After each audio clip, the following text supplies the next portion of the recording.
Okay, so let's get started. And the very first thing that we're gonna do is we're going to create a frame, which is going to be in the desktop size 1440 pixels, since that is a good way to start a dashboard. In my opinion, it's a good size. There isn't really a fixed size that you should use. But this is a good place to start because it's not too wide nor too narrow. So we're going to go ahead and create the side menu as the very first thing. So simply going to add a rectangle over here, and I'm going to make it completely white and also add a little bit of a drop shadow so that we have this nice effect going on. And it's going to be very light. So as you can see, I'm adding a little bit of blur so that it extends out. And I'm going to reduce the opacity just a little bit so that we have around 10%, so that it's barely visible. It's going to add that separation touch to it. And we're also going to change the background color so that the element of the side menu is going to really stand out. It's almost going to create this 3D effect, which is going to enhance the user experience overall. So we're going to make it slightly towards a blue tint so that it's not just a dull, boring gray. And we're going to have just a tiny bit of color in there. And I'm actually going to change the color of the page to white, just so that they can better see what's going on. And at this point, I'm going to add a circle here on the top and ellipse. And we are going to add the image of a profile of a person, of course. So I'm going to go here under the plugins and I'm going to write free pick. And you can also use Unsplash for these type of things. It works totally fine. I'm going to write in portrait. And let's see what free pick has for us. It's taking a bit. It's a bit weird. Should I go with another one? Yeah, for some reason it's not loading. Keeping it real. I'm not going to really change much. So let's go on Unsplash. I'm going to search for portrait.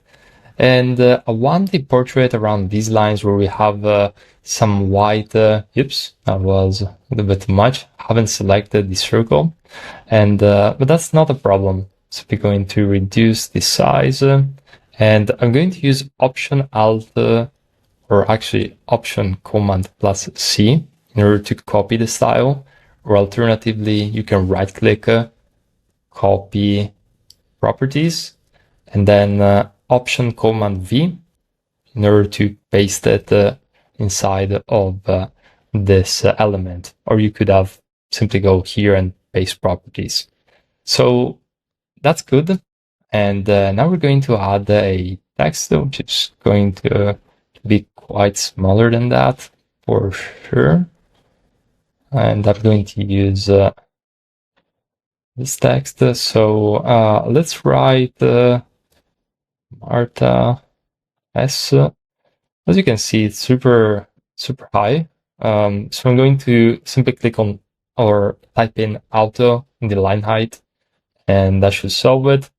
I'm using Poppins because it's a good font for user interfaces, works well on smaller devices as well, and it's a free Google Web font, so you can download it for free. So you type in on Google Poppins and you're going to find it right away.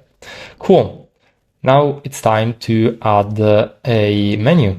So I'm going to add here a line, center this, and I'm going to simply give it a little bit of a gray element over here.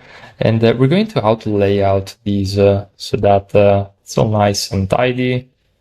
auto layout again. So what I did was just using Shift plus A in order to create the auto layout. So I created the first auto layout for these two guys. Then there is another one for the line.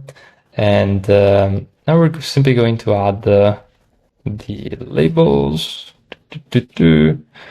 which are going to be different visually than the actual menu items.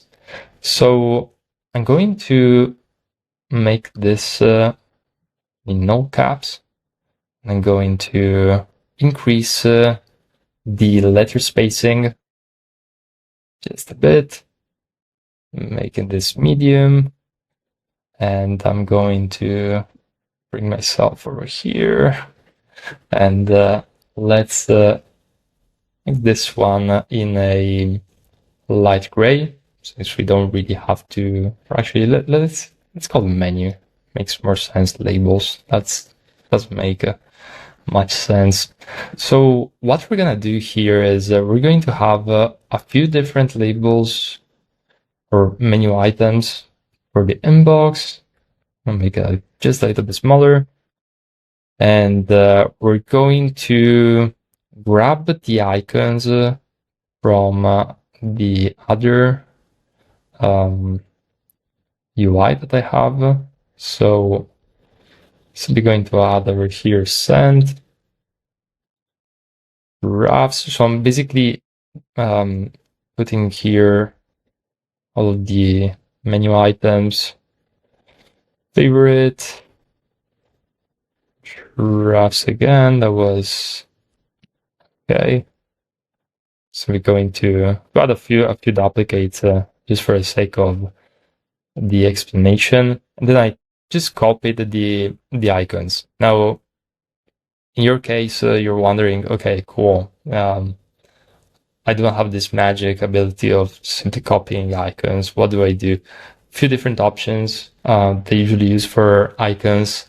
Either I go on noun project if I need a specific, more illustrative icon. These are usually for one-off icons, but noun project has probably like the most extensive icon library out there.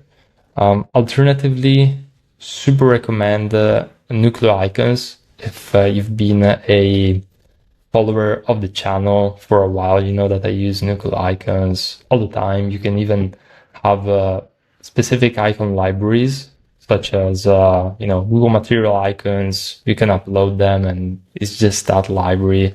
You can have infinite amount of libraries.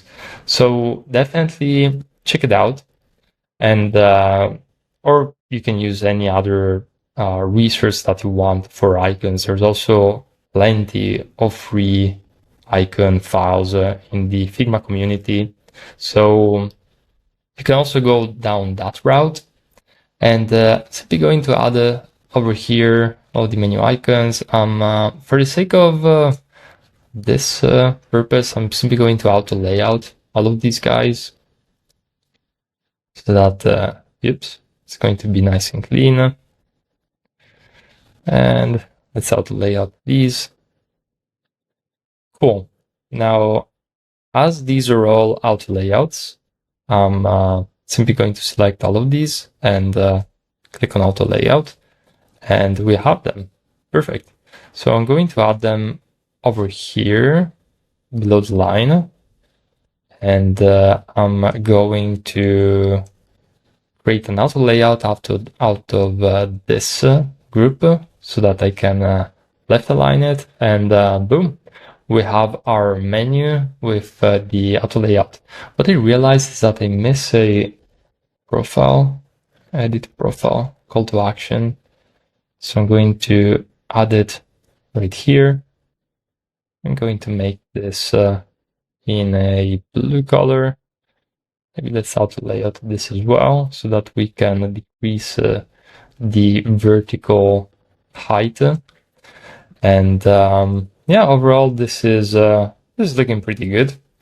What we need now is some good old buttons, and I'm going to add them right here.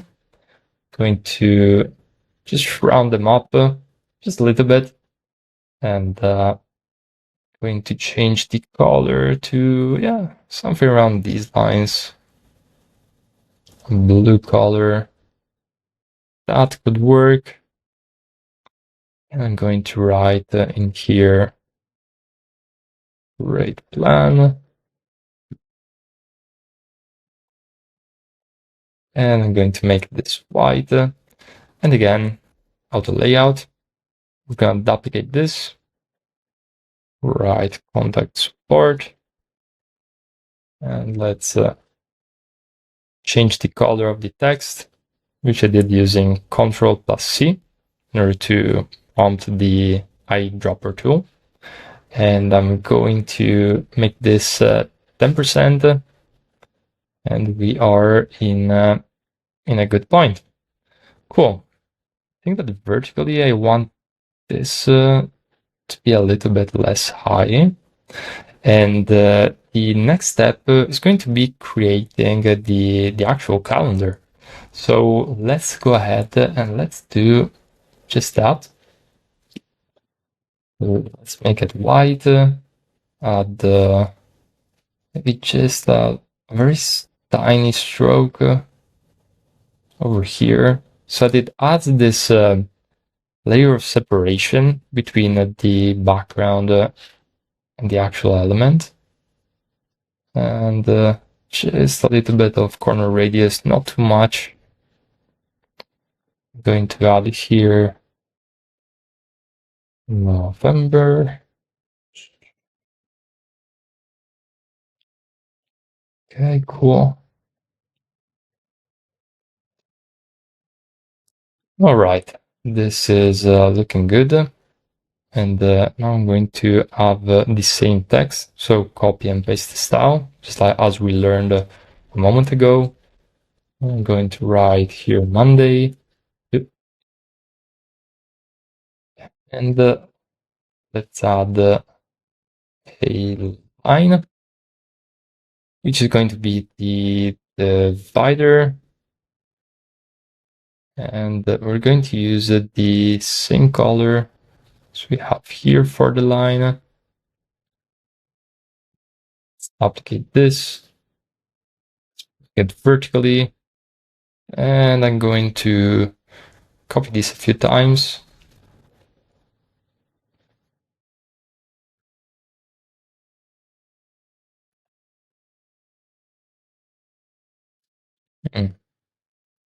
Actually, we need so 3, 4, 5, 6, and 7. Okay, so small trick, you add the lines vertically on the sides, select all of it, distribute horizontal spacing, and we have the perfect structure for this calendar. All right. Going to have here Monday. So we're going to duplicate this real quick. I'm going to center align them so that it's going to be easier. And this is looking good.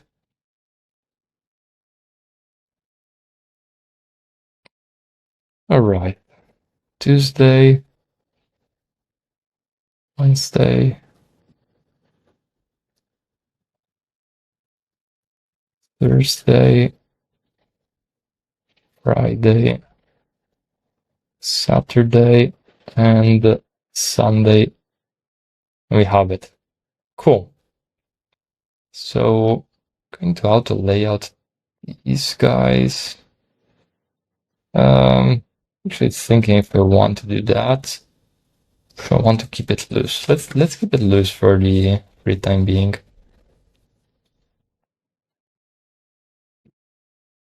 And now I need to basically create these so that they are perfect rectangles. Quick way to do it is you can create a rectangle on top of it, and then you can bring this guy to the very bottom. Then I'm going to duplicate this one more time and create all the remaining ones. Cool. So I'm going to keep one of these rectangles just so we can create a selected state. And at this point, what we can do is we can add the different numbers. So I'm going to write here 0, 1, and I'm going to change this to regular. And what we want to do is to maintain the same size or spacing on the right hand side. So spacing is going to be 14 pixels.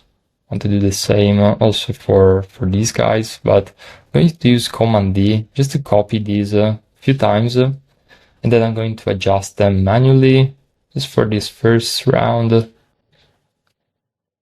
So 14, again, 14.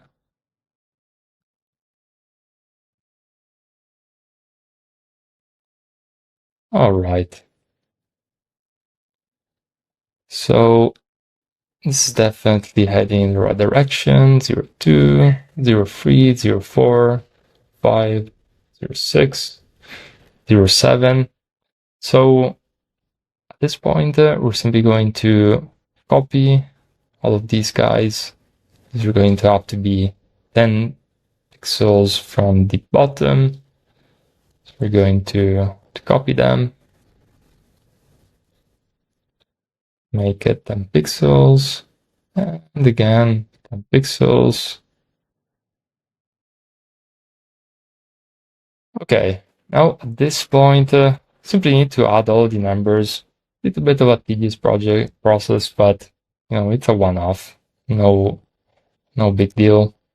13, 14, and this is part of the job. Sometimes you have to do these things which are going to be just a bit tedious, but hey, there's definitely worse things out there, so can't complain. 21, 22, 23, 24, 25, 26, 27, 28, 29. I have absolutely no idea how many days are in November. I'll just assume it's 30. It's probably incorrect. It's probably like 28, 29. 0, 1, 0, 2. So this is going to be December, and we're going to visually need to show that. So we're going to go and fill up those details in just a moment. So let's go over here. Let's make just like a disabled state.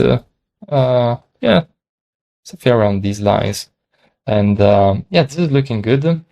Now let's add a little bit of dynamism to this.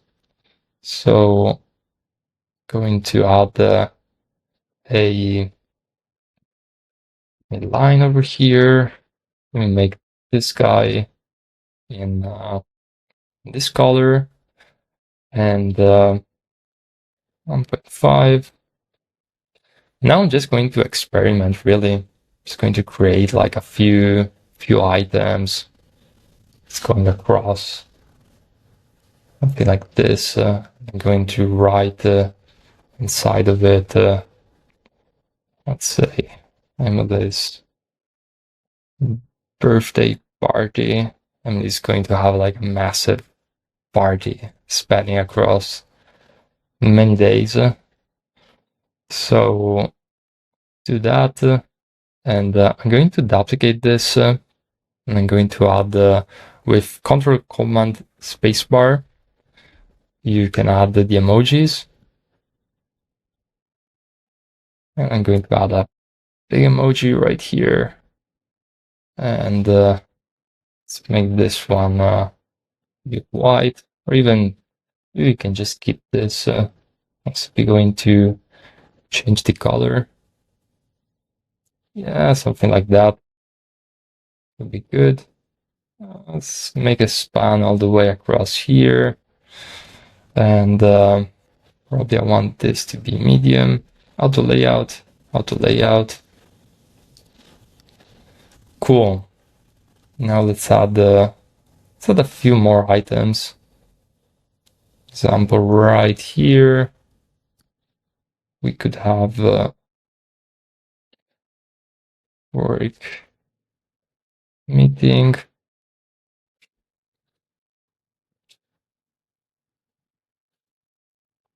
Oh, or actually, let's add a phone. So it's going to be like that. And let's add this one right here.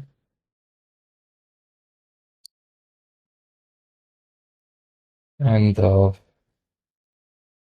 the year checklist. So we're just making stuff up. Haven't really planned for this, but thought it would be cool. Kind of add some elements just to make the design, less dull and really come up with something a bit more creative. So we're probably going to go with this theme.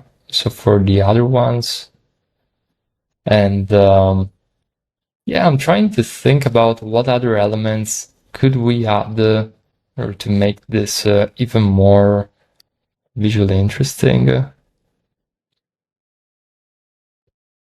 So I think we had in the original these arrows, which essentially enable you to go through one month and the other. I think overall this this makes sense. I'm going to add another element here, which is going to have a different visual theme. So I'm going to write themes event. And let's add a calendar. Yeah, something like that. Let's make this white. Change this. Cool. Other things that we could add. Oh, so far so good. So cool. Overall, we have this screen. Can round it up just a little bit, make it better for the presentation side of things. I can show you also how I can how I usually present this type of slides on social media, or if I need to make it more visually interesting, or for a client presentation. I wouldn't even go with the page page color. I just create like a massive frame over here, and I will simply use the color, and then I will create a gradient out of it. So you can see how you can easily then go ahead and change and make things even more visually interesting. I can change the gradient, something like that, and yeah, as you can see, this is already making a different visual effect overall. So cool. Hope you guys enjoyed this video. And again, I want to remind you that I recently launched this Figma cheat sheet, which is available for free, together with the entire social dashboards UI kit, which is going to be available all in the description. So feel free to check it out, and I'll see you in the very next video.